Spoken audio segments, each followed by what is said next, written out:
சின்ன மருமகள்ல அடுத்து என்ன நடக்க போகுதுன்னு வாங்க பார்க்கலாம். இங்க தமிழ் செல்வி வந்துட்டு மாப்பிள்ளைய பத்தின எல்லா உண்மையையும் ராஜாங்கத்துக்கிட்ட சொல்ல வராங்க. மாமா, அது நீங்க பார்த்துருக்க மாப்பிள்ள அப்படின்னு சொல்லிட்டு தமிழ் சொல்ல வரும்போது இங்க ஈஸ்வரி வேகமா வந்துட்டு, போதும் வாயை மூடிடி, நீ இதுக்கு மேல ஒரு வார்த்தை பேசக்கூடாது. எங்க வீட்டு பிள்ளைய அந்த டிரைவர் பையலுக்கு கல்யாணம் பண்ணி வைக்காம இங்க கூட்டிட்டு வந்தியே, அதுவே போதும், அதுவே உனக்கு புண்ணியமா போகட்டும். நீ யாருடி இந்த வீட்டில் முதல்ல நீ யாரு? உனக்கும் இந்த வீட்டுக்கும் எந்த சம்பந்தமும் கிடையாது. முதல்ல மண்டபத்தை விட்டு வெளியே போடி அப்படின்னு சொல்லிட்டு ஈஸ்வரி சொல்லிக்கிட்டு இருக்காங்க. அப்பந்தான் பார்த்தா இங்க சன்னாசி வேகமா ஆறுமுகத்தை போட்டு அடின்னு அடிச்சுக்கிட்டு இருக்காரு. அண்ணே, இவன் தான் நம்ம பிள்ளைய கூட்டிட்டு போய் கல்யாணம் பண்ணிட்டான் அப்படின்னு சொல்லிட்டு சன்னாசியோட ஆட்கள் எல்லாம் பார்த்தா ஆறுமுகத்தை போட்டு அடின்னு அடிக்கிறாங்க. அப்பந்தான் பார்த்தா கண்மணியும் தமிழ்ச்செல்வியும் எல்லாரோட கையில காலில் விழுந்து கெஞ்சிக்கிட்டு இருக்காங்க. விட்டுருங்க, அவரை விட்டுருங்க, அவர் மேல எந்த தப்பும் கிடையாது அப்படின்னு சொல்லிட்டு கண்மணி அழுதுகிட்டு இருக்காங்க. அப்பந்தான் ராஜாங்கம் போதும் சன்னாசி, போதும் விட்டுருங்க அப்படின்னு சொல்லிட்டு ராஜாங்கமும் சொல்லிக்கிட்டு இருக்காரு. அப்பந்தான் பார்த்தா சேது நீ தப்பு பண்ணிட்ட கண்மணி, எதா இருந்தாலும் நீ என்கிட்ட சொல்லி இருக்கணும் அப்படின்னு சொல்லிட்டு சேது சொல்லவும், இல்லனே எனக்கு பயமா இருந்துச்சு, என் விருப்பத்தை உன்கிட்ட சொன்னா என்ன சொல்லுவியோ ஏது சொல்லுவியோன்னு எனக்கு ரொம்ப பயமா இருந்துச்சு. என்னையும் ஆறுமுகத்தையும் நீ பிரிச்சிருவியோன்னு நான் ரொம்ப பயந்துட்டேன். நான் உன்கிட்ட முழுசா சொல்ல வரதுக்குள்ள நீ கோபப்பட்டு ஆறுமுகத்தை ஏதாவது பண்ணிட்டேன்னா உனக்கு தான் பொசுக்குன்னு கோபம் வருதே. அதனால தான் உன்கிட்ட நான் என் விருப்பத்தை பற்றி எதையுமே சொல்லலை. சரி, உன்கிட்ட தான் சொல்ல முடியல, அன்னிக்கிட்ட சொல்லி உன்கிட்ட சொல்லுவோம் அப்படின்னு சொல்லிட்டு நான் அன்னிக்கிட்ட, அண்ணி நான் இந்த மாதிரி ஆறுமுகத்தை விரும்புகிறேன், என்னையும் அவரையும் சேது அண்ணங்கிட்ட சொல்லி சேர்த்து வைங்க அப்படின்னு சொல்லிட்டு தமிழ்ச்செல்வி அன்னிக்கிட்ட சொன்னேன் அப்படின்னு சொல்லிட்டு கண்மணி சொல்லவும், அவகிட்ட ஏம்மா சொன்னேன், அவளுக்கும் நம்ம வீட்டுக்கும் என்னம்மா சம்பந்தம் இருக்கு? நான் தானம்மா உன் அண்ணன், நான் தானே உன் ரத்தம், அப்ப நீ என்கிட்ட தானே சொல்லியிருக்கணும் அப்படின்னு சொல்லிட்டு சேது சொல்லவும், அப்பந்தான் பார்த்தா ஈஸ்வரி என்ன சேது பேசிக்கிட்டு இருக்க? நம்ம குடும்பத்தோட அந்தஸ்து என்ன, அந்த டிரைவர் பையனோட அந்தஸ்து என்ன? இப்ப கண்மணிக்கு பார்த்துருக்கிற மாப்பிள்ளை எப்படிப்பட்ட மாப்பிள்ளைன்னு தெரியுமா? நான் உங்க கையில காலில் விழுந்து கேட்குறேன், இப்ப நடந்திருக்க சம்பவத்தை யாரும் எதுவும் பெருசா எடுத்துக்கிடாதீங்க, மாப்பிள்ளைய போய் மணமேடையில உட்கார சொல்லுங்க அப்படின்னு சொல்லிட்டு மாப்பிள்ளை வீட்டுக்காரங்க கிட்ட ஈஸ்வரி பார்த்தா கெஞ்சிக்கிட்டு இருக்காங்க. அப்பந்தான் மாப்பிள்ளையோட அம்மா இதெல்லாம் ஒரு பெரிய பிரச்சனையா? இப்ப யாரு தான் காதலிக்கல? பொண்ணு ஏதோ வயசு கோளாறுல தப்பு பண்ணிருச்சு, அதுவும் தராதரம் பார்க்காம வீட்டு வேலைக்காரனை போய் லவ் பண்ணியிருக்குன்னா அப்ப அது வயசு கோளாறுன்னு தானே அர்த்தம். இதெல்லாம் நாங்க பெருசா எடுத்துக்கிடல.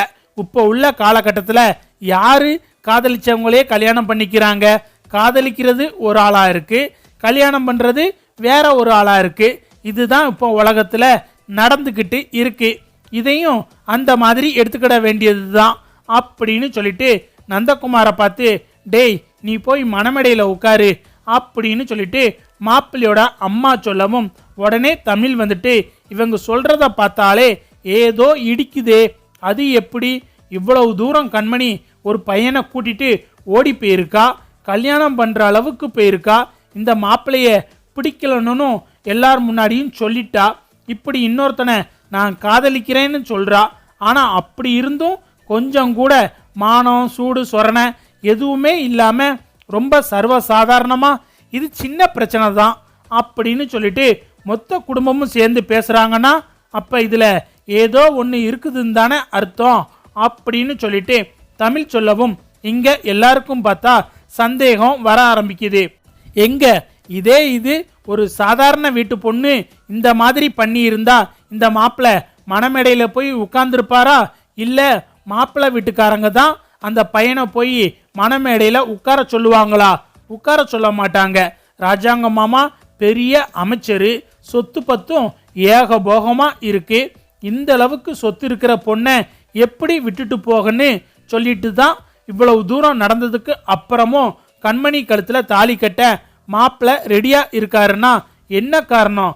எல்லாத்துக்கும் காரணம் சொத்து தான் அப்படின்னு சொல்லிட்டு தமிழ் சொல்லவும், இங்க ஈஸ்வரிக்கு பார்த்தா தமிழ் சொன்னதை கேட்டு கதி கலங்கி போயிருது. மாமா, என்ன மாமா இவ இவ்வளவு தூரம் பேசிக்கிட்டு இருக்கா, நீங்க என்னடானா எதுவுமே பேசாம அமைதியா நின்னுக்கிட்டு கேட்டுக்கிட்டு இருக்கீங்க? மாப்பிள்ளைய மணமேடையில போய் உட்கார சொல்லுங்க மாமா, கண்மணியையும் மணமேடையில உட்கார சொல்லுங்க அப்படின்னு சொல்லிட்டு ஈஸ்வரி குதின்னு குதிக்கிறாங்க.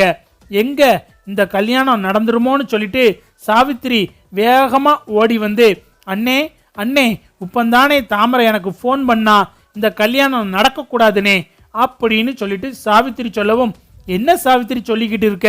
எதுக்கு இந்த கல்யாணம் நடக்கக்கூடாதுன்னு சொல்ற? எனக்கு ஒன்றும் புரியல அப்படின்னு சொல்லிட்டு ராஜாங்கம் கேட்கவும், அண்ணே இப்ப இன்னும் கொஞ்ச நேரத்துல தாமரையும் கருப்பும் இங்க வந்துருவாங்க. மாப்பிள்ளைய பத்தி ஏதோ ஒரு முக்கியமான விஷயம் உங்ககிட்ட சொல்லணுமா? அவங்க வந்து மாப்பிள்ளைய பத்தி சொன்னதுக்கு அப்புறம் இந்த கல்யாணம் நடக்கணுமா வேணாமான்னு மாமா அதுக்கப்புறம் முடிவு எடுக்கட்டும் அப்படின்னு சொல்லிட்டு தாமரையும் கருப்பும் என்கிட்ட சொல்லியிருக்காங்கனே.